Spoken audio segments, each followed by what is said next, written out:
Bienvenidos a una nueva edición de Terapia Liberal. En esta ocasión vamos a volver a tocar uno de los temas que más me interesan en particular, que es la utilización de la comunicación política para influir en las masas. Dicho de otra forma, la propaganda. Y para ello vamos a comenzar con el siempre inefable y mentor de toda esta disciplina, que es Edward Bernays, sobrino de Sigmund Freud, a quien le hemos dedicado ya un programa en particular hace mucho tiempo. La manipulación consciente e inteligente de los hábitos y opiniones organizados de las masas es un elemento de importancia en la sociedad democrática. Quienes manipulan este mecanismo oculto de la sociedad constituyen el gobierno invisible que detenta el verdadero poder que rige el destino de nuestro país.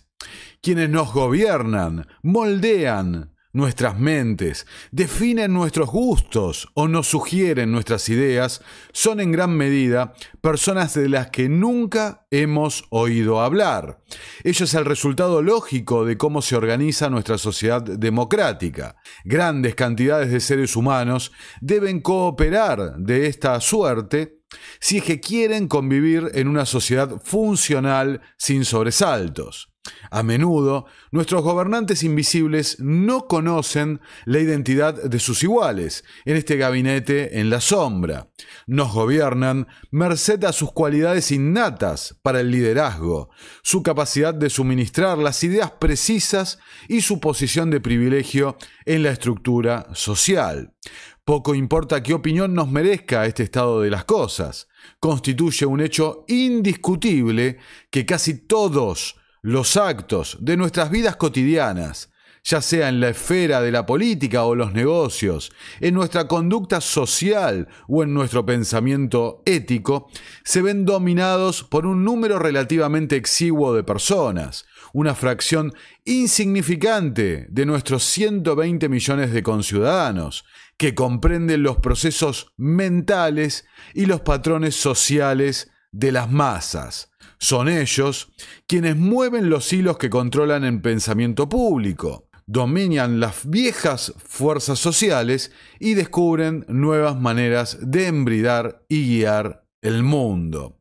No solemos ser conscientes de lo necesarios que son estos gobernantes invisibles para el buen funcionamiento de nuestra vida en grupo. En teoría, cada ciudadano puede dar su voto a quien se le antoje. Nuestra Constitución no contempla a los partidos políticos como parte del mecanismo de gobierno y se diría que sus creadores no se imaginaron la existencia en nuestra política nacional de nada que se pareciera a la moderna maquinaria de los partidos.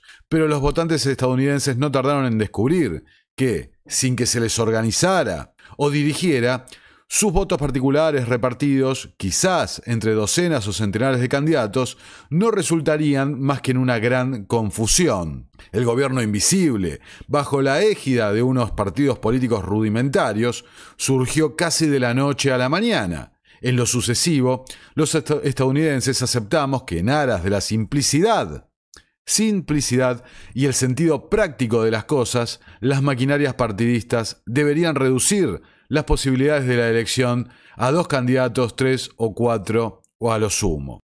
En teoría, cada ciudadano toma decisiones sobre cuestiones públicas y asuntos que conciernen a su conducta privada, pero en la práctica, si todos los hombres tuvieran que estudiar por sus propios medios los intrincados datos económicos, políticos y éticos que intervienen en cualquier asunto, les resultaría del todo imposible llegar a ninguna conclusión en materia alguna. Hemos permitido, entonces, de buen grado, que un gobierno invisible filtre los datos y resalte los asuntos más destacados, de modo que nuestro campo de elección quede reducido a nuestras proporciones prácticas. Aceptamos de nuestros líderes y de los medios que emplean para llegar al público que pongan de manifiesto y delimiten aquellos asuntos que se relacionan con cuestiones de interés público. Aceptamos de nuestros guías en el terreno moral, ya sean sacerdotes, ensayistas reconocidos o simplemente la opinión dominante, un código estandarizado de conducta social al que nos ajustamos casi siempre. Esto es los primeros párrafos del primer capítulo del libro de Bernays, Propaganda, cuyo primer capítulo se llama, no casualmente, Organizar el caos. ¿Y cuál es el caos para esta gente, para los propagandistas? El caos es la cantidad de percepciones, opiniones, preferencias, gustos, la individualidad de la gente. Ese es el caos. Nosotros que defendemos un modelo de libertad, decimos que ese caos es lo que conduce a la libertad. Ese individualismo que se representa en las preferencias y elecciones que llevamos cada uno de nosotros día a día. Pero para esta gente, desde el punto de vista del control del ejercicio del poder, no se puede. Necesitan organizar ese caos.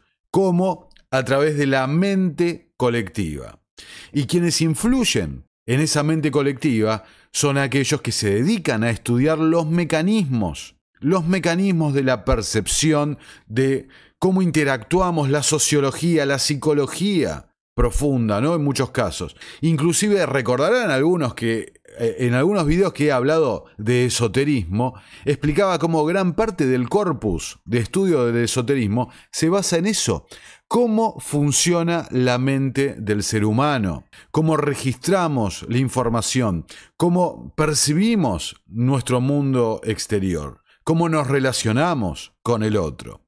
Hoy, en este video, vamos a hablar del gobierno invisible que dirige la mente colectiva, ¿no? Ilustrado de vuelta, como en el capítulo anterior, por la inteligencia artificial, cómo percibe la manipulación del discurso, de la opinión de las masas y el gran hermano. Fíjate, hasta la inteligencia artificial se da cuenta, ¿no? El gran hermano que se nos viene, 1984, el gobierno autoritario. Ahora, voy a utilizar